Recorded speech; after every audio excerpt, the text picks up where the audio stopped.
So in the last class, we completed 6 theories. We did not complete the unit 6, we have 6 more theories. Okay, thank you. And we have 6 more theories. Those 6 theories we will discuss later. Okay, so now the schedule for the next few days is, first I will discuss 9.1. See, in unit 9 genetics, let me give you some clarity about the next few classes. Yesterday genetics, like write down the schedule for the next few classes. Okay, with course which is preferable, which means what are your options? Speaking about science and technology or anthropology principle. Okay, see, first in unit 9, we started with 9.3, right? We started with 9.3. Good afternoon, hello. Then after 9.3 we discussed 9.4. Okay, then after 9.4 we discussed 9.2. This is Mendelian genetics, this is population genetics, this is chromosomal aberrations, right? 9.4, 9.3, 9.2. Now I'm starting with 9.1. Then I will discuss 9.6. Then after that 9.5. Then 9.7. Then 9.8. So we will be completing genetics at a stretch. We'll complete unit 9. So this may take around 12 days, I think. It will take 12 days, I think. Then I will start unit 10. So the unit 10 will take around 3 days, I believe. So for the next 15 days, it is physical anthropology. It's almost 67 classes starting from type. Saurabh, then I must have missed only the theories. Luckily today is not a continuation of theories, so you can continue from today. Okay, and take care. Get well soon. So no physical you have in physical you have still 11, 12, and 1. Okay, physical anthropology units are 1, 9, 10, 11, 12, right? So with that we will be completing 9 and 10. That's all. They still have unit 11, unit 12, unit 1. Okay, those units are still pending. So this is our schedule for the next few days. Write down if you want 9.1, then 9.6, then 9.5, then 9.7, then 9.8. This is the lengthiest unit we have. Now unit 1 is very big, as big as unit 9. Unit 1 and unit 9 are very large units. It will take a lot of time. So unit 11 and 12 are small. Okay, why? Because 9.1 to 9.8, that is like 8 units. Single unit 1 is also 9.1 to 9.8. That one single unit is equal to 8 units. And not only in the length, in the contribution also they are like that. Okay, means you will get 8 times more questions from unit 9 and unit 1. Most of the physical anthropology questions are from that. Okay. Then, for example, in unit 1, over a span of 5 years, in unit 3, if you have 5 questions, in unit 9, you will have 50 questions, right? Over a span of 5 years, previous questions if you take. In unit 3, you will have 5 questions, and we will be completing in 2 days. In unit 9, you will have 50 questions, and we will be completing in 20 days. Okay? So the number of days we are spending with each unit is proportional to the contribution, weightage in the exam. Okay? So unit 1 and unit 9 are very lengthy units, and unit 6 is also very lengthy. So these unit 2 was lengthy. So remaining all units are small units, 2-3 days. So now the order is 9.1, 9.6, 9.5, then 9.7, 9.8, then unit 10. Then after that again we will start theories. Okay, then we will complete the theories. Okay, then we will start like unit 8. It goes like that. Got it? So can you proceed with 9.1? 9.2 to 9.4 completed already. So Pratyush Rai, I think you must have missed those classes. 9.4, 9.3, 9.2 already completed. And you have to watch those classes. Okay, you have to watch those classes to understand these classes. Pratyush, okay, go through the schedule and quickly complete 9.4, 9.2, 9.3. You have written names, then it's okay, you may be understanding the quiz. Okay, have you taken any coaching previously, Pratyush? Okay, so is this course useful for you? Thank you. Fine.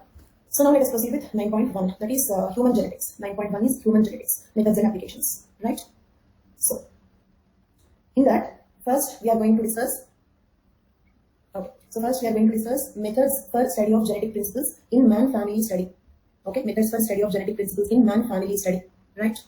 That is known as, in the syllabus it is given like this. This is what is given in the syllabus.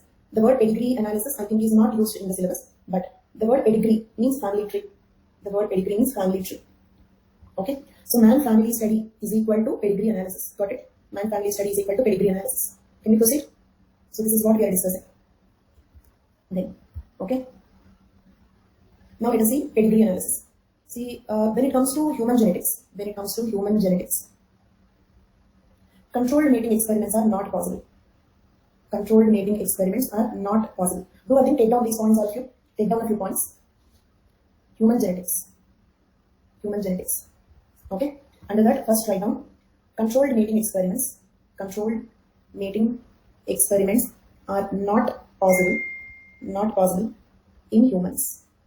Controlled mating experiments are not possible in humans. Right? Write down this as a statement. Then what do you mean by controlled mating experiments? Okay, what do you mean by controlled mating experiments? See, for example, if it is a pea plant, okay, if it is a pea plant, we got it out. If a tall, don't write this, just listen. If a tall plant is crossed to the dwarf plant, what kind of progeny will be produced? This is our doubt. If this is our doubt, what we will do? We will cross the plants and see. Did you understand? Okay, if you get the doubt, if a tall plant is crossed to the dwarf plant, what we will do? We will directly cross the two plants and check what happens. This is called as controlled mating experiments. Got it? Means what mating as we want. Okay, mating between the plants as we want. We wanted to cross a tall plant with a short plant, so we can cross it. Controlled mating experiments. Okay, but now answer this question. For example, if I ask you, I have to do some genetic experiments. Okay, for the purpose of genetic experiments, please marry a dwarf girl. Will you marry? I need to do some genetic experiment. So please marry. I want to see if you marry a dwarf girl, what kind of children will be born. So for my genetic experiment, will you marry a dwarf girl? Or I got a doubt. So Bharadwajan, no. These names are very difficult. Fine. So so let us suppose if I say I want to do some genetic experiment, I want to study if a normal man marries an albino girl, what kind of children will be born? How many of them will be albino? This is my doubt. So I want to know. So please marry an albino girl. Will you marry an albino girl? If you love her, there is a different story. I'm not telling that you should not. If you love her due to some other reasons, okay, that's fine. But will you marry an albino girl after all for my genetic experiment? No, right? So do you agree that controlled mating experiments are not possible in the humans? Means we need not cross them and see what happens. Right? So that is the meaning of the statement. Got it? Fine. So it means we cannot do it and see. Okay. So what we have to do? We have two alternatives because of this. Okay. First, let us see why controlled mating experiments are not possible. The way we do clinical trials for vaccines, genetic experiment cannot be done. Clinical trials are okay, but tell me quickly, if you marry a sickle cell anemia carrier or an albino girl or a dwarf girl who is only 1 feet tall for my genetic experiment. Clinical trials are okay. That is different. Vaccine trial is different story. Marriage is something related to your life. Okay. Got it? So on the whole control, okay, let me give you another example. Not only diseased people. Next generation, capital T, small t. Okay. This is selfing, isn't it? This selfing is nothing but marriage between brother and sister, isn't it? In the monohybrid cross, to get the F2 generation, what we are doing is marrying between, that is mating cross between brothers and sisters. Okay, we do that for genetic experiment. Okay, then so Kulpreet is again rigid on this point. Then he's saying, why can't we try IVF? But what you will do with the baby? Let us suppose through IVF, okay, you are not mating, you are not marrying, okay. His question is, okay, marriage is a lifetime issue, okay, but why can't we just give birth to a baby using IVF or something? He's rigid on this point. Okay, let us see that. Okay, for a genetic experiment through IVF, a baby is born. After the experiment, what am I going to do with the baby? Who is going to accept the baby as a daughter or son? Did you understand? So on the whole, need not be sorry. So on the whole, the point is, okay, the controlled mating experiments are not possible in the humans. Like it be, sometimes they will be brother and sister, sometimes like it's maybe you have to marry a person whom you don't like. Okay, so as simple as that, to as complex as marrying a brother and sister. So on the whole, okay, controlled mating experiments are not possible. Why not possible? Okay, now write down why not possible. Why not possible? Don't write in this format. Okay, you have to write it in form of a paragraph that you can write down your own. I'm just giving you the points. Okay, so why not possible? Due to first one, ethical reasons. Okay, then due to social reasons like incest taboo. Okay, or marriage rules, isn't it? Like endogamy, exogamy, proscriptive, prescriptive, all these things. We have so many marriage rules. Okay, experimental will not take care principle. Okay, for example, if I want to, after all, to do a genetic experiment, I don't want to do a sickle cell anemia carrier. Okay, in my family, no, not possible. Okay, so for social reasons. Third one, for biological reasons also. Is it here? What are the biological reasons? Long generation gap, generation time. Okay, in humans it is considered as 30 years, average 30 years. Why 30 years? Let us suppose today, if a baby is born, okay, just one baby will not reproduce immediately. So let us suppose when this baby is 27, 28 year old, they will get married. Say they want to spend some 2 years time personally. So by the age of 30, if they reproduce, means by the time the next generation become, how many years it took? 30 years. Okay, after you are born, your next generation will be born on an average 30 years later. So the generation time in humans is considered 30 years. So if we have to do a monohybrid cross, the simplest genetic experiment monohybrid cross in the human beings, we need to wait for 60 years. Agreed? We need to wait for 60 years because to get second F2 generation. Okay. So by the time the results comes, the geneticist himself will die. Okay. Geneticist to take care of the baby, he will not be available first of all. Okay. So for these reasons, the controlled mating experiments are not possible due to ethical, social, biological reasons. Got it? Fine. Then what is the solution? Okay. Then what is this? Okay, we cannot do controlled mating experiments. Then how to study the humans? How to study the human genetics? There are two solutions. One is predicting future. Okay, then how to predict the future? Using Hardy-Weinberg formulae. Agreed?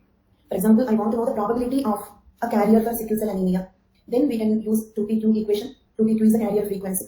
Okay, first of all, we need to calculate p-value. Say for example, for sickle cell anemia, p may be 9.9. Okay, or 0.99, I need to say. P may be 0.99. Q may be 0.01. Okay, you know the reason? Because this is the reason why sickle cell anemia patients are less frequent. Are most of us normal or sickle cell anemia patients? And do we have 25% sickle cell anemia patients in our population? No. Okay. Hardly we see, like, for example, in my personal circle, I have not seen a sickle cell anemia patient at all. Isn't it? So they are very rare. Why they are rare? Because if P is equal to 0.5, Q is equal to 0.5, then Q square will be 25%, isn't it? Q square will be 25%. Okay. So why they are not 25%? Because P value is very high, Q value is very less. Okay. So first we have to calculate P value, then we have to calculate Q value. Using that, if you calculate 2p2, you will get the carrier frequency. Then if the carrier frequency is, let us suppose in a family, there is sickle cell anemia in the family history. Okay, maybe like his grandfather, okay, was a carrier for sickle cell anemia. Okay, or the elder brother of your mother or father must have died due to sickle cell anemia when they were born, right? Some family history. So there is a chance that he can be a carrier. There is a chance that he can be a carrier. But if one carrier marries another carrier, if one carrier marries another carrier, then there is 25% probability that they can give birth to a sickle cell anemia baby, isn't it? Okay. So because he is having a family history of sickle cell anemia, there is a chance that he can be a carrier. So let us suppose he wanted to marry his cross cousin. Okay. He wanted to marry his cross cousin. Is it risky or not? Because there is a higher chance that she can also be a carrier. In that case, we can calculate P value, Q value and 2PQ value. If 2PQ value is very, very less, then we can say that it's okay, you can take the risk. Is it clear? If 2PQ value is very high, then we say it's better don't go for this marriage. Did you understand? Okay, so can we use Hardy-Weinberg equations to predict the possibility of getting a deceased child in a particular marriage? So write like this. What is the solution for this? It means how to study human genetics. If controlled mating experiments are not possible, then first solution is predicting the future probability of giving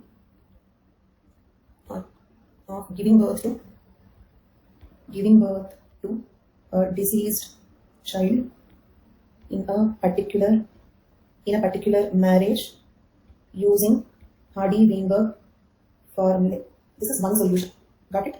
And I hope you are following the connectivity. Controlled mating experiments are not possible. We have given a statement. Then we analyze the reasons why they are not possible. Then we have seen, okay, not possible. Then how to study the human genetics? Two solutions. One is predicting the future probability of giving birth to a deceased child in a particular marriage. How to predict using Hardy-Weinberg formula. And we already completed Hardy-Weinberg law, isn't it? So this is one application of Hardy-Weinberg law. You asked me one question, if you remember. If there is no human population obeying Hardy-Weinberg law, then why are we studying this law? If you remember that question, this is one reason. Predicting the probabilities of giving birth to a particular genotype in a particular combination of marriage. Got it? This is one application of Hardy-Weinberg law. What is the application? Human genetics. Okay. Then what is the second solution? Okay, second solution is analyzing the pedigree. Okay, for studying similar marriages in the past in family history. You can define the sentences, you can put it in the form of a paragraph. Got it? Means what? Did you hear there is a social saying that is when we arrange a marriage, we have to see 7 generations on both the sides. Do you have any analogous saying in your language?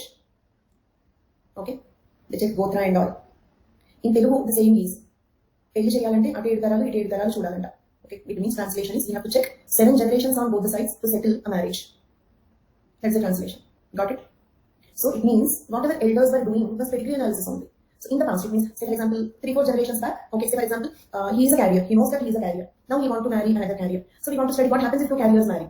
So in the past, if there are any such incidents of 2 carriers marrying, we can study what happened in such cases. Okay?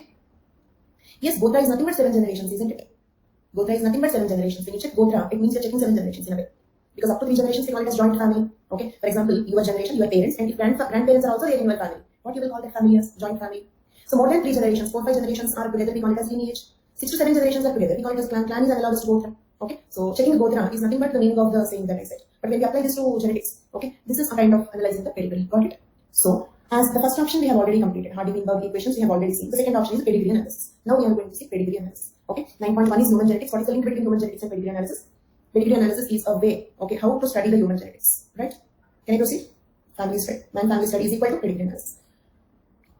For that, I have given some symbols here. First, memorize the symbols. Okay? Quickly memorize the symbols. After that, I will remove this slide and I will show you the symbol, ask you the meaning. Okay? Square means male. Here, square means male. Got it? In social anthropology, kinship diagrams, we indicate a male as a triangle. Here, we represent a male mostly as a square. Remember. Circle means female, just like what we have seen in kinship diagrams. Same as what we have seen in kinship diagrams. Next, this is marriage, means a male and a female with one horizontal line. But if you remember, in social anthropology, we represented it as is equal to, isn't it? We have shown like this. But in pedigree analysis, we indicate marriage like this. Clear? Okay, marriage is represented with a horizontal line. Then just like in the kinship diagrams, okay, parents and children is represented by a vertical line. Isn't it? Vertical line means next generation. Same as there also father, mother, vertical line, brother, sister, isn't it? Same like that. Father, mother, brother, sister. Got it? Father, mother, brother, sister. Then this is dizygotic twins. Twins are represented like this. Okay, male, female with a gap in between. This is how we represent dizygotic twins. But dizygotic twins can be like this also, isn't it? Or like this also. Do you remember? Dizygotic twins can be either 2 males or 2 females or a male and a female. Very good. Okay. Then we represent monozygotic twins like this. Okay, means a square, monozygotic. But this is a wrong diagram. Okay, this I have taken from somewhere. This is a wrong diagram. Tell me what is the mistake in this? Monozygotic twins should belong to, they will belong to, not horizontal line. They belong to the same gender. No, that is okay. Actually, this is, look at here. Identical twins should be represented like this. Because this is not horizontal line. They are connected by 3 lines, like a triangle. This is okay. This is not marriage. This is not this is not marriage. This is not horizontal line. Got my point? This is correct. Or if I show like this, okay, 2 females, 1, 2, 3. This is not horizontal line. This is correct, but this is wrong. What is the mistake in this? Identical twins belong to the same sex. And here this is not kind of horizontal line. This is a different symbol. This is correct, for example. 1, 2, 3. This is correct. This is how we show the identical twins. Fine. This is sex unspecified, kind of transgender. Sex unspecified. Either transgender or we don't know the sex. We don't know the sex of the baby. Sex unspecified. Then like 4, 3, it means like, say, for example, when there are many children, we number them 1, 2 to indicate who is elder, isn't it?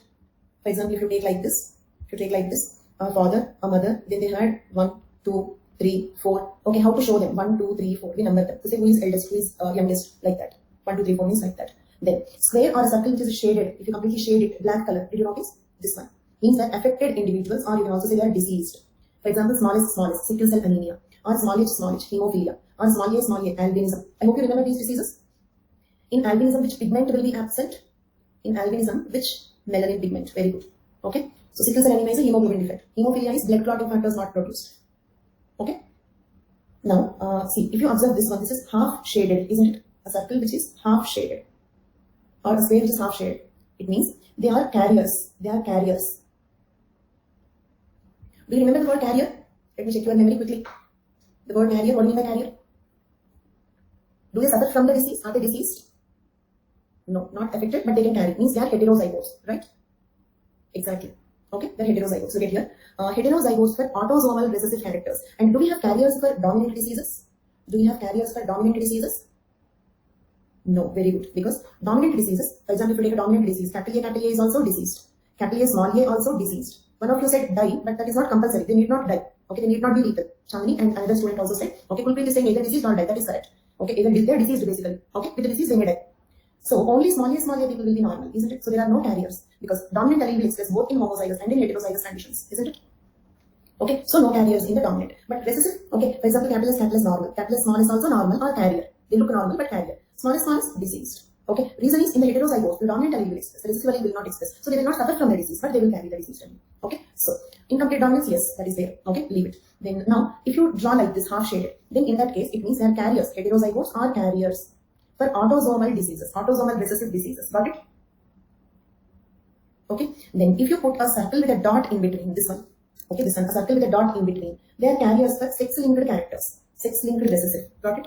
Sex-linked recessive. Autosomal recessive, half shaded. Sex-linked recessive with a dot. Ananya is asking a good question. Then why a square with a dot is not indicated here? Okay, reason is. Let us suppose if you take X chromosome, females are XX, males are XY. Do you remember? Males are hemizygous for sex-linked characters, both X and Y. Okay, but carriers are heterozygous. Heterozygous means what? The capital A, small a.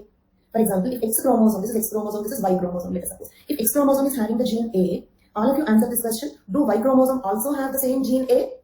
Do Y chromosome also have the same gene A? Means they are present in a single copy like this. This is hemizygous.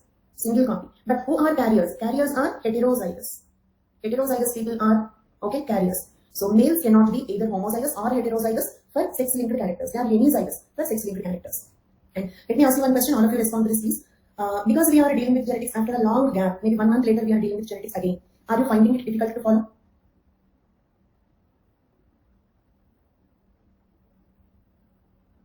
I will repeat first, answer my question. Okay. So most of you are not feeling it difficult. 3 people said a bit difficult. So did you revise at least the basics once? Those who felt a little bit difficult. But I will explain. So revise it once. My point is, let us suppose if you really do not remember for 1 month, then how can you remain? Okay, how can you remember? Okay, after 1 year, do you understand? If you forget 9.4, 9.3, 9.2, after 1 month, then it means, okay, you cannot remember for 1 year. So that is the reason why my point is, there should not be a problem with this discontinuity. Okay, because at least with this discontinuity, you will practice. It means at least you will put an effort to remember it till the next month. Got my point? For example, now we are leaving theories here. We will start theories 15 days later. So in this 15 days, let us assume you forgot theories. You forgot theories. If you really forget, then it means after 1 year, anyhow you cannot remember. So there is no use of the course at all. Okay, so you should not feel it difficult. That is my point. Okay, for that, what are the 2 things that you have to do? First thing, when you are listening it, absorb it 100%, totally absorb it into your mind. More concentration in the class. Second thing is, every time when we restart that particular type of topic, revise it once. Okay, that it means 15 days later when we deal with theories again, revise previous theories once. Okay, these are the 2 things that you have to do. Okay, agreed with my point? Fine. So now, 2 students in between, okay, asked me one question, that is why only females are carriers. Remember, for autosomal characters, male and female, look at here, autosomal. This pen will never draw the line there I want. Like whenever I want to underline, it will cross the word. Okay, so like for autosomal characters, okay, that's there. But so for autosomal characters, male, female, both can be the carriers. Clear? Okay, for autosomal characters, both can be the male carrier, female carrier, right? But for sex-linked characters, only females are carriers. Why? What is the reason? And for today, wherever you find it difficult, please keep asking me. I don't mind the questions in between. Okay. So why only females are the carriers for sex-linked characters? Because I explained you the reason, in fact. Okay. And one more thing, trust me, I will explain. See, for example, this is the question that you got, but I explained this before you asked the question. Okay. So trust me and just keep following the class. All your doubts will be clarified. Okay. So why males cannot be the carriers? Okay. This is the reason. Listen carefully once again. Males are XY, means they have one X chromosome and they have one Y chromosome. Genes present on X chromosome. For example, gene A which is present on X chromosome. Let us suppose it produces egg cells. So, do you feel the same gene A will be present on Y chromosome? No, because why male sex chromosome will have egg producing gene? So, genes present on X and Y are different. That is the reason why genes present on X and Y, okay, genes on X and Y chromosomes, that is sex chromosomes, in males are hemizygous. Hemizygous means what? Present in only one copy, single copy. Got it? Okay. But who are carriers? Carriers are heterozygotes, isn't it? Carriers are heterozygotes. Means what? For example, if you observe like this is chromosome number 5, autosomes. Autosomes. Here if you have a gene A, here also you will have the same gene A. So they are in heterozygous condition. Okay. Or let us suppose if you have gene B here, this is called as homozygous condition, isn't it? Homozygotes or heterozygotes will have 2 copies, capital A, small a, capital B, two copies. But genes present on either X or Y will be present in a single copy. So we call them as hemizygous. Hemi means only half. Okay, normally 2 copies, but they have only 1 copy. So they are called hemizygous. So they cannot be carriers. But if you take females, females are XX, isn't it? Females are XX. So if they have gene A here, they will have gene A here also. So they can be heterozygous. They are called carriers. Did you understand? So for autosomal characters, male and female carriers both are possible.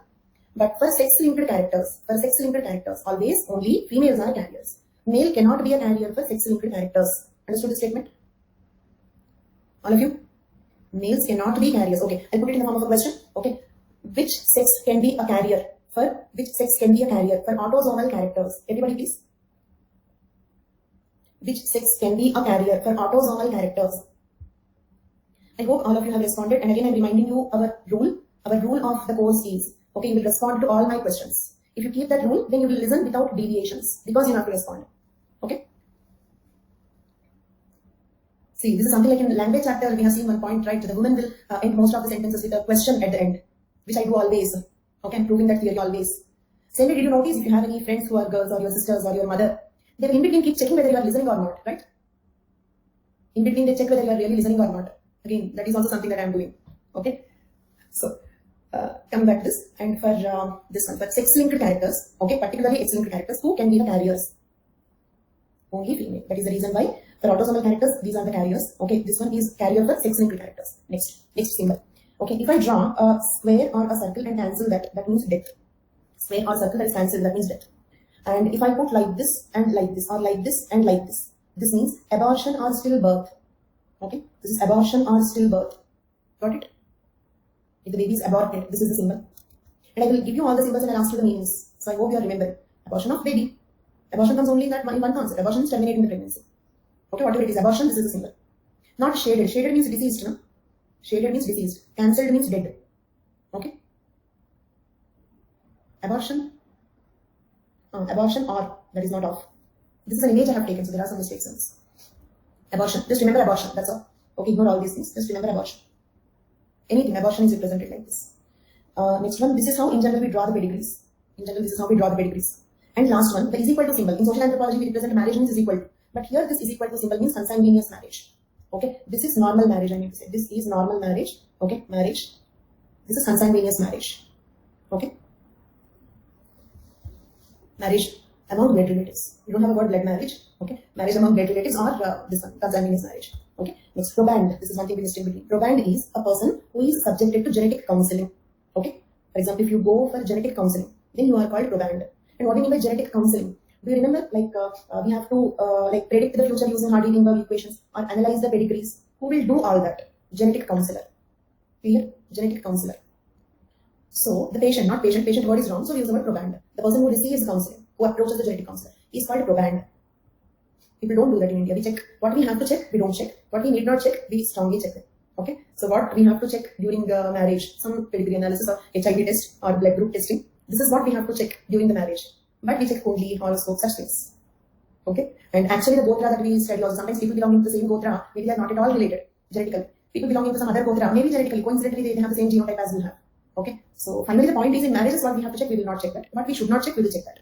Okay. And we are so rigid on the caste. In fact, that is very dangerous. Okay. That leads to endogamy, inbreeding. Because of inbreeding, the people will become genetically weak.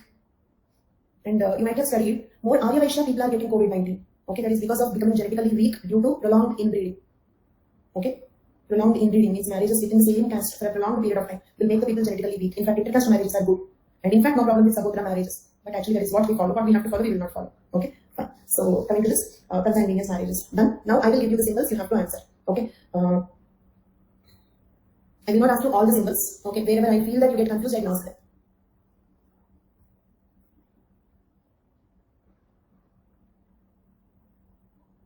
Okay. Very good.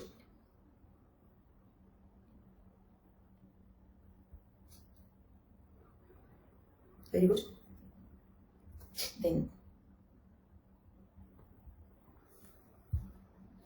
consanguineous marriage.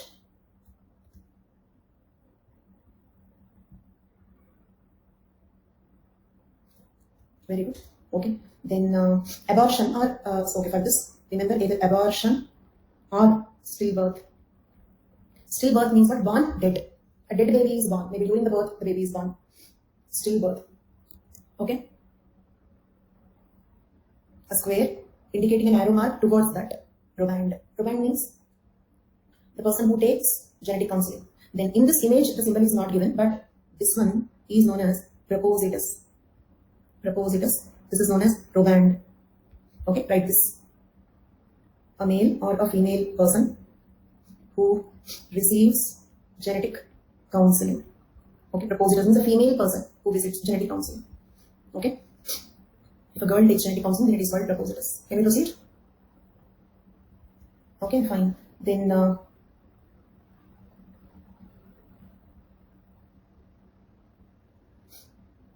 carriers. For what? Carriers for what? Type of diseases. Very good. Very good. And can we have carriers for dominant diseases? Let it be autosomal dominant, sex-linked dominant. For any dominant diseases, can we have carriers?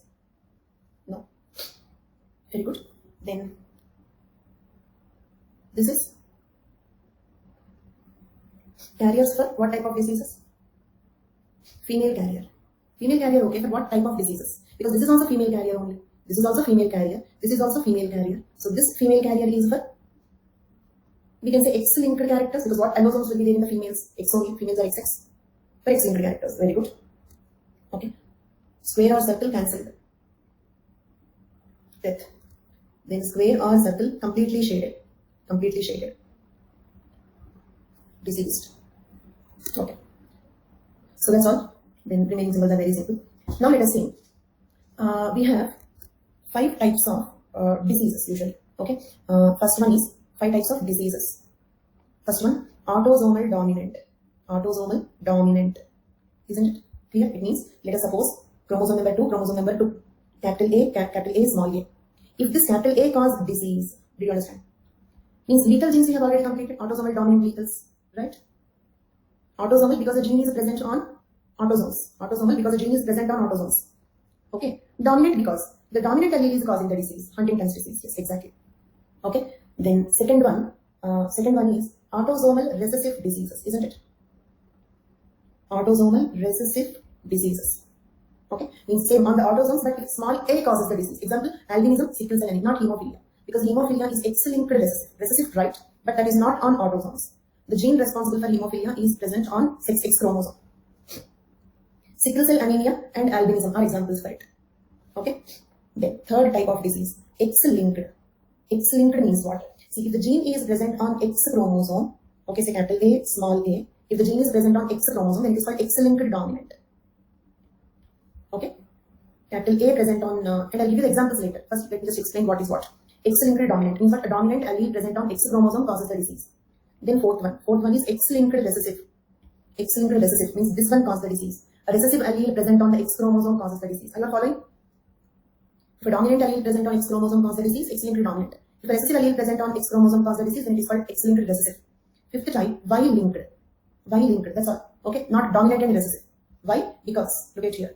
The Y chromosome, X and Y, okay, there will be only a single copy. So we cannot say whether it is dominant or recessive, isn't it?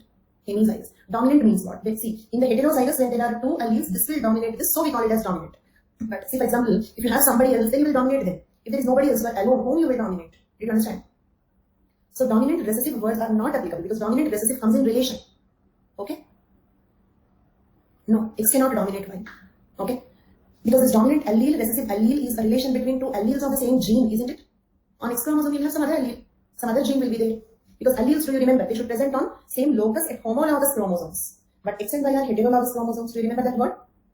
So if there is a gene here that is not its allele, okay, if there is some gene at X chromosome here that is not its allele, because alleles are defined as they occupy the same locus but at homologous chromosomes, but they are heterologous chromosomes. Okay, so genes on Y chromosome, they do not have alleles. They are present in a single copy.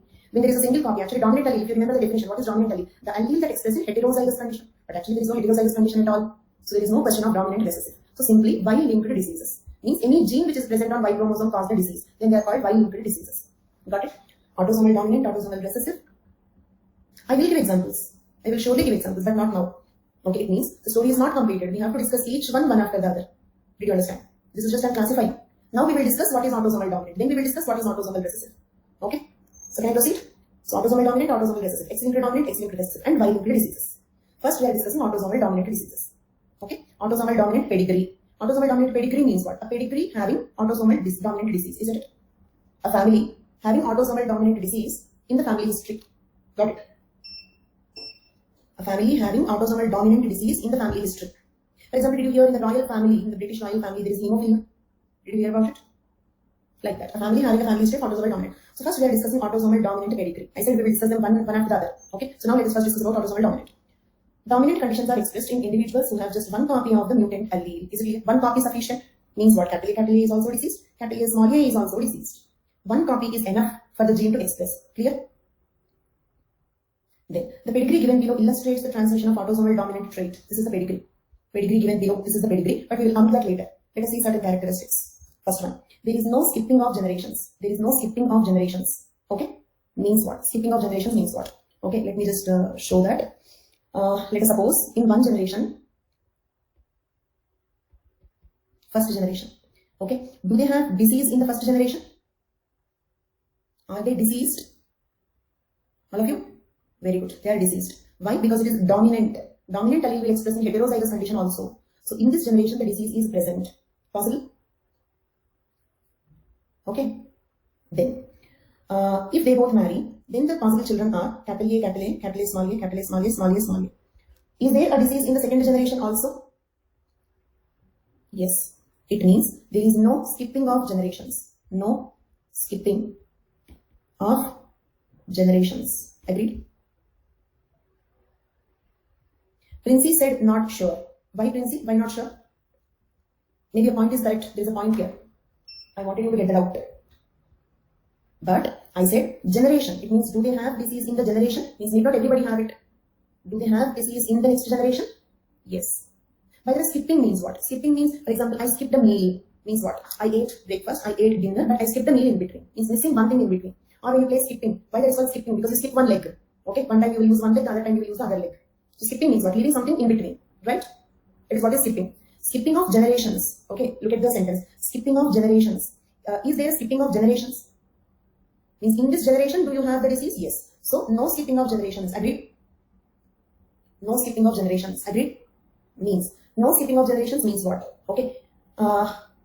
Every deceased child every disease, can I write the same sentence? Can I write it like this also? Every deceased child will definitely have at least one deceased parent. Every deceased child will definitely have at least one deceased parent. Agreed? Then what do you mean by, Princey, what do you mean by the disease can skip? Princey, what do you mean by that? Disease can be skipped?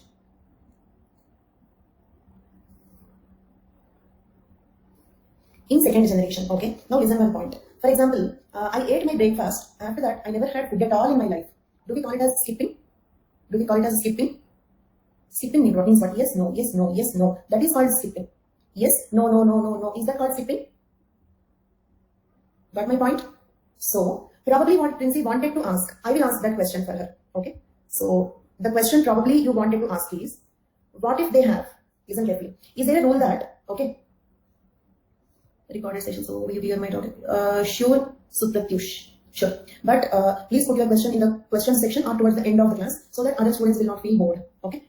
If any lengthy discussions or doubts if you have, ask me towards the end of the class, or doubts from a very previous class, ask me towards the end so that those students who don't want to listen to the discussion can leave the live. Okay? So, now, what you wanted to ask probably is there a rule that they should definitely give birth to 4 children? Is there a rule that they should definitely give birth to 4 children? Do all of you have 4 brothers and sisters? No, right? Then let us suppose they had only one child. They had only one child. Okay? So, in the second generation, only one baby is born. Now tell me, do you have the disease in the first generation? First generation, yes. Very good. Second generation, yes or no? Second generation, yes or no? No, because this baby is not diseased. Normal, not diseased. Why normal? Because it is dominant disease. So recessive allele will not. Capital A cause the disease, isn't it? Capital A will cause. What do you mean by both? For example, if a person gets hemophilia, will you call him as diseased and normal also? Tell me this assumption. Okay, they have given birth to this particular baby. Okay, not capital A, not small a. They had only this baby. Okay, I am giving you the conditions. They had only one baby, and the genotype of that baby is small a. I am giving you a question. In that question, okay, do you have the disease in the second generation? So, all of you think and answer. Okay, now I am going to ask you one more question, think and answer. So, can we call this as skipping of generations? Can I call this as think and answer, think and answer, think? Can we call this as skipping of generations? Why no? Because I said think and answer, think. That is the reason why it became no. Reason is, let us suppose, if this is the only child in the second generation, listen carefully, few minutes don't message, okay, listen carefully, this is the only child. Then let us suppose, is there a chance that the third generation can be deceased? What about the third generation? Is there a chance that the third generation can be deceased? So, it means this is something like yes, no, no, no, no, no thereafter. Means we can say that the disease is eliminated from the pedigree. Okay, good question, but I'll come to that question after 2 minutes. See, what if he is a carrier? For example, in your exam, they ask you 2 plus 2 is equal to what? Will you write the answer it is 4 or will you question what if it is 3 plus 3? Did you understand? Okay, let us suppose in UPSC prelims, the question is 2 plus 2 is equal to what? Okay, will you say that it is 4 or will you ask what if it is 3 plus 3? If it is 3 plus 3, it is 6. Agreed. But the question is 2 plus 2 is equal to what now? I have given the question, so no other possibilities. Got it. My question is, okay, 2 carriers married. They have given birth to only one baby. That one baby is luckily small a. Question given. In this condition, okay, here disease is present, here disease is absent. So, can we call it as skipping of generations? Yes or no? That's all. Can we call it as skipping of generations? No, we cannot call it as skipping of generations. Reason is, skipping means yes, no, yes, no. It means first generation, deceased people are there. Second generation, not deceased. Third generation, deceased. Fourth generation, not deceased. Fifth generation, deceased. This is called skipping. Skipping means leaving one generation in between. Is it clear? In this condition, we say the disease is eliminated because if this person is normal, isn't it? Here deceased, they are normal. If he is normal, his children also will be normal. His children also will be normal. Okay, so it means disease, normal. It means the disease is eliminated from the pedigree, but we don't call it as skipping. Okay, then one student asked me one question. Okay, is it clear till now? I'll come to that question, but is it clear till now? Okay, then one student asked me one question. Okay, I think it will be. The question is, what if he married, okay, capital A? What if he married capital A? Okay, means I am giving you the possibilities to tell me the answer. Don't ask other possibilities, right? So, in this condition, what will be the child? No luck. Definitely all are capital A, small a, isn't it? Deceased. So, now look at here. Deceased, normal, deceased. Then can I call this as skipping of generations? Think and answer, think and answer. Think and answer means answer will change. But no is the correct answer. This is not called as skipping of generations. Then why? Why? Exactly. Sharon gave the correct answer. Not from the same pedigree, right? Okay, look at Sharon's answer. Not from, this is coming from other pedigree. This is coming from other pedigree. It can come from other pedigree. With respect to this pedigree, skipping is not possible. Agreed? She is coming from some other pedigree. So for autosomal dominant diseases, either continuously or these are two possibilities. Look at here. Capital A, small a, married, capital A, small a. Then one student was asking me previously, why can't the child be capital A, small a? Can be. Then it means diseased, diseased. Then also no skipping. Do you understand? Okay. Then let us suppose if the same couple get married, luckily if they give birth to this baby, okay, then also no skipping. Why no skipping? This is called elimination. Luckily the disease got eliminated from the pedigree. Okay. But yes, the point is correct. The disease can come back to this pedigree from the members of the other pedigree. Yes. Okay. But that is the reason why husbands or wives can again bring the diseases into this pedigree. Got it?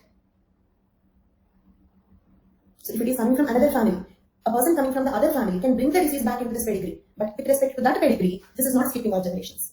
If there is a disease after two, that will not be possible, Anuja. Okay. Either it will be skipping or elimination. Okay. Got it? So no skipping of generations. Then does it have the same meaning as the statement no carriers?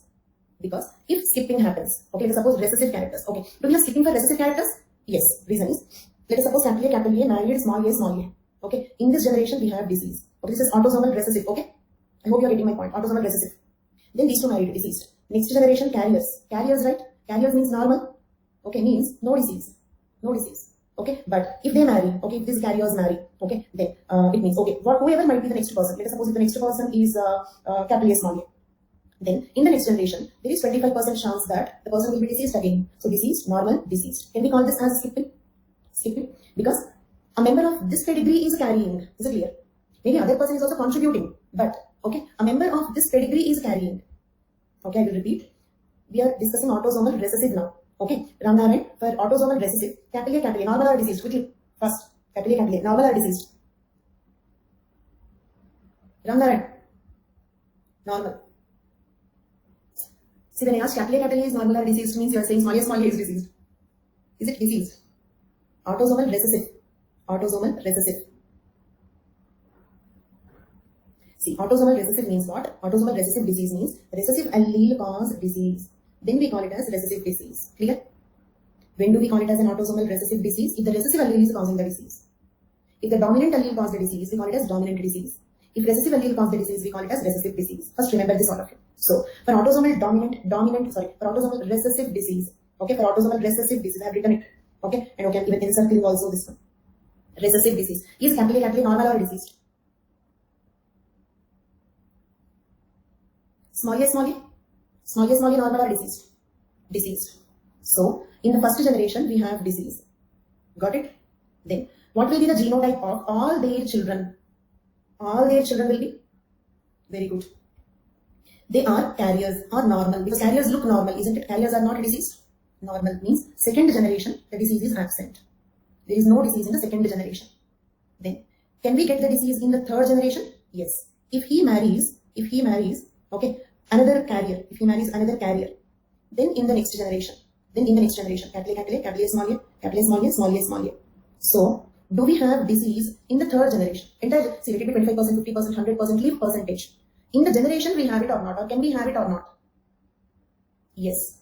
So, can I call this as skipping of generations? Skipping of generations? Because, again in the next generation, okay, the disease can disappear, again it can come in the next generation. This is called skipping of generations. So, skipping of generations is possible for autosomal recessive diseases. Agreed? Skipping of generations is possible for autosomal recessive diseases. If it marries, we are discussing possible or not. Okay, Adish, we are only discussing is skipping possible or not. Got it? Skipping of generations is possible, means it's not a rule. Skipping of generations is possible. It can never be a rule, because if, for example, let us suppose, can I remove this information? See here, let us assume they have given birth to only one baby. Okay, and luckily the baby is capital A. If they get only one baby, that can be capital A. Then it means the disease is eliminated. The disease can be eliminated. But the point is skipping of generations possible or not? Can we observe the skipping of generations? Yes. So, skipping of generations is possible for autosomal recessive diseases. All of you agree? 100% clear? And that need not be only autosomal recessive. For recessive diseases, skipping is possible. For recessive disease, it means even if it is X-linked recessive also, skipping is possible. Got it? Because skipping is not because it is autosomal. The skipping is because it is recessive. Clear? Why skipping? Because it is recessive. So, autosomal recessive, X-linked recessive diseases, we can observe the skipping of generations. Right? But For isn't the statement correctly and certify whether correct or wrong. Okay. For dominant diseases, it means either autosomal dominant or X-linked dominant. For dominant diseases, we cannot observe the skipping of generations. We cannot observe the skipping of generations. Either the disease will continue or the disease will be eliminated. That's all. But skipping is not possible. Clear for all of you? Either the disease will continue. For example, let us suppose, now let us see autosomal dominant. Let us see autosomal dominant. For autosomal dominant, let us suppose if these two marry, okay, disease is present, then they have given birth to capital A, then again deceased, means what? Continuous. Okay, then let us suppose same marriage, but they have given birth to only small a. Okay, actually these are all the possibilities, isn't it? These are all the possibilities, but they did not have all the 4 children. Okay, if only this child is born, then it means the disease continues. Okay, if only this child is born, okay, then what happens? The disease will be eliminated. Eliminated. Why eliminated? Because the next generation also will be normal. Eliminated, but of course, okay, his wife can bring it back into his pedigree. His wife can bring it back into his pedigree, but he is not responsible for it, right? It is not coming because of the inheritance. Remember, we are not speaking about marriages here. We are speaking about inheritance. Can he inherit? No. Got it? In pedigree analysis, it is not about this is not social studies, right? This is biological. We are speaking about biological inheritance. Biologically, can he pass on the disease to the next generation? No. His wife can pass on, that is a different story. A member of this pedigree cannot pass on, right? So, anybody who want me to repeat? Not clear for all of you. That also depends on which generation we are looking. Okay, Adish, take any generation, take any marriage. Show me skipping of generations in autosomal dominant. This is my question to you. Take any generation, any combination. Show me skipping of generations in autosomal dominant. If you think in that direction, you will get more clarity. Show me any cross, any 2 successive generations. Okay, where skipping is possible. Not possible, right? That's all. Sometimes if you think from the other way, you will get the answer. Okay, because here we are discussing about possibilities. Okay, so there you can find what is impossible. Okay, you try to find a cross. Any 2 successive generations. Okay, start with this generation only. If you take this one as the first generation. Okay, normal. No skipping. Or deceased. No skipping. Skipping of generations not possible. Okay, now one more question. Can I say that if there is a skipping, the skipping happens in the form of heterozygotes? If there is a skipping, it means we have skipping in recessive diseases, right? In recessive pedigrees, we have skipping. Okay? Say autosomal recessive. Okay? 2 carriers, no disease. Okay? Then they have given birth to small a. Okay? Then we have disease. Okay? Then or let us take reverse of it, capital A, small a, deceased. Then if you take a carrier, no disease. But a carrier can carry the disease to the next generation, so deceased. So skipping of generations possible. But I'm stressing the word possible. It need not be a rule. Okay? It's not a compulsion. Possible, that's all. Okay? So if skipping happens, lack of nutrition, skipping of generation. No. Nutrition has nothing to do with inheritance here. Nutrition has nothing to do with inheritance. Okay? Inheritance depends on genes, genotypes. Okay? Because this is not vitamin deficiency diseases. We are not speaking about some scurvy, night blindness. No. We are dealing about genetic diseases. Okay? No. So, now quickly fast. If the skipping happens, the skipping is happening in the form of carriers, agreed? If the skipping happens in the form of carriers. Right? Because if they are not carriers, let us suppose, if they are capital A, then this is not skipping, right? So if at all the skipping happens in the form of carriers. So, no skipping of generations, no carriers. These 2 statements have the same meaning, agreed? No skipping of generations means no carriers. So are these 2 points clear for all of you? And another statement, every deceased individual will definitely have at least 1 deceased parent, agreed? Means when both the parents are normal, okay, they cannot get a deceased child. Because this is autosomal dominant, isn't it? So capital A is causing the disease. So if 2 capital A people marry, okay, if 2 capital or any, okay, 2 heterozygotes whoever marry, okay, then the child will be capital A, right? Every deceased child will definitely have. So what is this no disease? No disease in which case? Probably you are getting confused. We are comparing between autosomal dominant and autosomal recessive. At this moment, we are discussing about dominant. Got it? See, if it is dominant disease, capital A causes the disease. When both parents are normal, the child is also normal. Here, normal are these 2, isn't it? This is normal. For autosomal dominant, normal means small a. Saurabh, is that clear? Saurabh, for autosomal dominant, these are normal. Okay? When they both are normal, the child is also normal. So a normal child will have normal parents. It doesn't come under dominant disease. It comes under dominant disease only. This is dominant disease only, but they are normal for the dominant disease. Got it? For autosomal dominant disease also, you will have both alleles. But this makes the person normal, this makes the person diseased. Got it?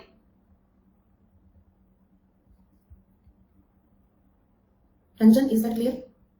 Ranjan?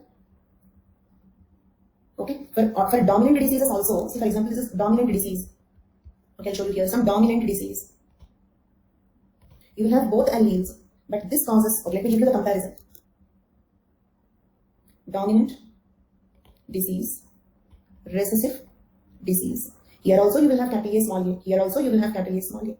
Okay, but here this is called, you told for small a, for that only I am telling you, Ranjan. Small a is also dominant disease. Small a can be dominant disease. Okay, but they are normal for dominant disease. Got it? Okay, I'm also speaking about that only. It means for dominant disease also you will have two alleles, but here this causes disease, this is normal. Recessive disease also will have two alleles, but here this is normal, this causes disease. Got it? Clear for all of you? So here also all the three genotypes are possible. Okay, genotypes are same. Okay, but dominant disease, right? So this is normal. Normal for what? Normal for dominant disease. Did you understand? Normal for dominant disease. Here also same three genotypes. But these two are called normal, this is called diseased. Did you understand? They both are normal for what? They are normal for recessive disease. Okay? Now clear for all of you? So, every diseased child, every diseased individual will definitely have at least one diseased parent. Okay? Capital A small a parents are carrier for autosomal recessive disease and progeny small a can be diseased. Here parents are normal. But we are speaking about dominant disease here. Rahul, we are speaking about autosomal dominant disease. But you are speaking about autosomal recessive disease. Right? So, for autosomal dominant disease, every diseased individual will definitely have at least one diseased parent. Means what? This statement is not correct for recessive diseases. Right? As Rahul is saying, this statement is not correct for recessive diseases. Now clear?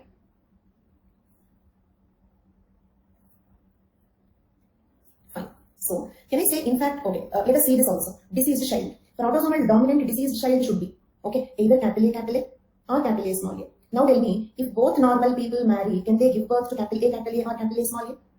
No, right? So, a diseased child should definitely have at least one diseased parent. It means disease in both generations. That means no skipping of generations. So, can I say, in fact, the 3 points mean the same? All the 3 points mean the same? Next, autosomal dominant diseases are expressed in both homozygous and heterozygous conditions. Agreed? Like this. This is also disease, this is also disease. Autosomal dominant diseases are expressed in both homozygous and heterozygous conditions. Very good. Next, both sexes have equal chance of inheritance, right? Both sexes have equal chance of inheritance. Okay. I'll ask you one question, listen carefully and answer. Okay. Is this point because it is autosomal or because it is dominant? Why both sexes have equal chance of inheritance? Because it is because it is autosomal. Avija, because it is autosomal. Do you remember autosomes are same for both males and females? So we don't have sex difference. Females also have 75% chance of getting it. Males also have 75% chance of getting it. Okay. Fourth point, expressed in both homozygous. See, is this homozygous? Who is that? Mavindu. Okay. Is this homozygous condition? And are they deceased? Answer for both. Are they deceased? And is it heterozygous condition? And are they deceased? So, the disease can express in both homozygous and heterozygous conditions, right? Okay. So, both sexes have equal chance of inheritance. It means, look at here. Do you remember this is 1:2:1 ratio? 1:2:1 ratio means 75% diseased, 25% normal. So, 75% chance of getting the disease both in females and in males also. Means a male is also having 75% chance of becoming deceased. A female is also having 75% chance of becoming deceased. Right? No sex difference. Why? Because it is autosomal. So, can I say these first 1, 2, 3, 4 points are because it is dominant. The last point is because it is autosomal. Agreed? So, will the last point be same for autosomal recessive diseases also? Will the last point be same? It means both sexes have equal chance of inheritance for autosomal recessive diseases also? Yes. But the first 4 points will be opposite for autosomal recessive diseases. Agreed? Means there, skipping is possible. There, we observe carriers. There, every diseased child need not have a diseased parent. 2 normal people can give birth to it, means 2 carriers can give birth to a diseased child. Agreed? So, first 4 points will be opposite for autosomal recessive. Last point will be same because last point is because it is autosomal. No carriers point. No carriers in whom? Anjali, no carriers in dominant. See, for dominant, capital A is also deceased. Small a is also. Capital A is also deceased. Small a are normal. So, where are carriers? So, do one thing, Anjali. You try to tell me who are carriers for autosomal dominant diseases. That way you will understand it better. You try to give me the answer. Are they carriers? So, I think you must have missed the definition of carriers. Carriers are the people who do not suffer from the disease, but carry the disease well into the next generation. But they have the disease, no? So, we should not call them as carriers. No, capital A, small a are also deceased. Why they are deceased? Because it is dominant allele. Do you remember dominant allele will express in heterozygous condition also? So, in the heterozygous condition also, they cause a disease. Capital A, small a are deceased. Deceased people should not be called as carriers. Anjali, is that clear? Deceased people will also carry the disease to the next generation, but we don't call them as carriers. We call them as deceased people. And why capital A, small a is diseased? Because it is dominant disease. Do you remember dominant alleles can express both in homozygous and in heterozygous condition? So, Anjali, tell me who are carriers for autosomal dominant disease?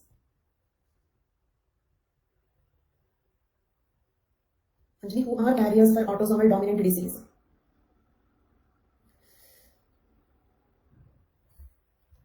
Anjali again. Okay, two people, Pratyush Roy, Anjali said, capital A, small a are carriers. No, you need not be sorry if you get confused. Try to teach me engineering, I will challenge, I bet. You cannot. Or try to teach me mathematics, I challenge, you cannot. So don't be sorry if you get confused. Okay, simple, dominant disease. Okay, look at here, Anjali and Pratyush Roy, I think you are getting confused. If it is dominant disease, what do you mean by dominant disease? Dominant disease means capital A allele cause disease. Okay, you told people having disease having no carrier. No, I did not. The sentence is not meaningful. I did not say like that. Okay. Then here, capital A are also deceased. Okay, capital A dominant allele will express. Capital A, small a are also deceased. Right? Small a are normal. Do you both agree with this, Anjali and Pratyush? Because you both said these are carriers. Right? Then it means there are no carriers. These two people are deceased. We call them as no carriers. That is what I am saying, right? No carriers for autosomal dominant diseases. Okay? So these two people we call them as diseased. These two people we call them as normal. So whom should we call as carriers? So no carriers. Clear for all of you? Pratyush and Anjali? Very good. So, are all the 5 points clear? No skipping of generations, no carriers. Every deceased individual will definitely have at least one deceased parent, expressed in both homozygous and heterozygous conditions. Both sexes have equal chance of inheritance. These are the 5 characteristics of autosomal dominant pedigree. Autosomal dominant pedigree means pedigree having autosomal dominant disease. There. Okay. Next point. 6th point. Transmission among all sexes is followed. It means mother can inherit the disease to the son, mother to daughter, father to son, father to daughter. Got it? Why? Because it is autosomal. Because autosomal, no sex difference. So, mother to son, mother to daughter, father to son, father to daughter, the disease can be inherited. I will surely explain autosomal recessive. That is the next pedigree that we are going to discuss. I said we will discuss one after the other, right? After we complete autosomal dominant, then we will discuss autosomal recessive. Okay? But you will tell me the characteristics. That is the reason why I am establishing the points here itself. When I discuss autosomal recessive, for the first 4 points you have to say opposite. Right? And for this point, for the last 2 points, you have to say same. For autosomal recessive also, both sexes have equal chance of inheritance. Male, female, both have equal chance of inheritance. For autosomal recessive also, transmission among all sexes is followed. It means mother to son, mother to daughter, father to son, father to daughter.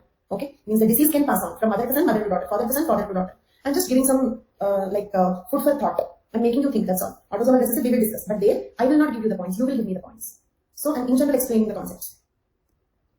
Got it? Why? Because the first 4 points are because it is dominant disease. The last 2 points are because it is dominant. There are 2 words here. It is autosomal and it is dominant, isn't it? So the first 4 points are because it is dominant. The last 2 points are because it is autosomal. Because it is autosomal, males and females have equal chance of inheritance. Because it is autosomal, the disease can be inherited in all sex combinations. That is mother to son, mother to daughter, father to son, father to daughter. Clear till now? And then examples. Examples for autosomal dominant diseases. First example, Huntington's disease. It is a nerve degeneration disease. And here nothing to explain. This is something you have to by heart. So I'll proceed a bit fast. Achondroplasia. This means short-limbed dwarfism. Their hands and legs are very short. Short-limbed dwarfism. It's polycystic kidney disease. Many cysts on the kidneys. Brachydactyly. Dactyly means fingers, right? Short fingers. Porphyria. It means skin lesions due to exposure to sun. It means if they go into the sun, they will get blisters, lesions on the skin. Polydactyly. Extra fingers. These are all examples of autosomal dominant diseases. With this we completed autosomal dominant. With this we completed autosomal dominant. Clear? We only completed autosomal dominant. That's all. Clear for all of you? Okay. This one. Okay. Here diseased. This is normal. Okay. You try. Okay. Do one thing. I'll give you homework. Find the genotypes for this. Find the genotypes for this. But actually questions will not be. From this, what is the question possible? They will only ask. Write a note on man family study or pedigree analysis. That's all. They will not ask you write the genotype of this because remember, this is not multiple choice. Okay. From this, the only question they can ask you is write a note on pedigree analysis or human genetics. That's all. So you can very easily write the answers. Okay, and in fact, you need not know the meaning of this pedigree. You can draw your own pedigree. Your own pedigree is not your family tree. You can draw pedigree on your own, I mean to say. That's a better sentence. Okay. Okay, this is a difficult one. I'm changing my homework. Draw a pedigree indicating autosomal dominant disease. Draw on your own. Okay. So that's all for today's class. We will continue. Pedigree analysis is not completed, so don't worry. Doubt session in any particular day. Every day 50% doubts only. Why again special doubt session? You can ask me every time, Supratyush. Today itself for around 15 minutes I spoke with you. Okay. This image is not downloading. Okay. I want to take anthropology as optional. I also going through your course. I have not shared this course yet. Started this course. So if you are new, I will be starting. If you have time, it means if you are writing Bhavish Agarwal, if you are writing the exam in 2022, then better to join the new course. It is starting in the month of June. Okay. But if you are writing the exam in 2021, then quickly complete the recorded classes. Try to complete the course. It will be difficult, but because you don't have an option, you have to do that. Okay. Then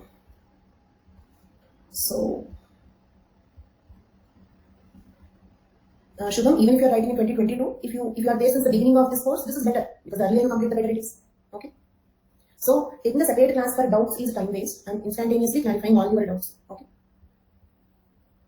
Fine. So, and also, say for example, yesterday we completed the theories. Last 15 minutes I asked you, do you have any doubts in all the theories together? So that is one thing I will keep doing.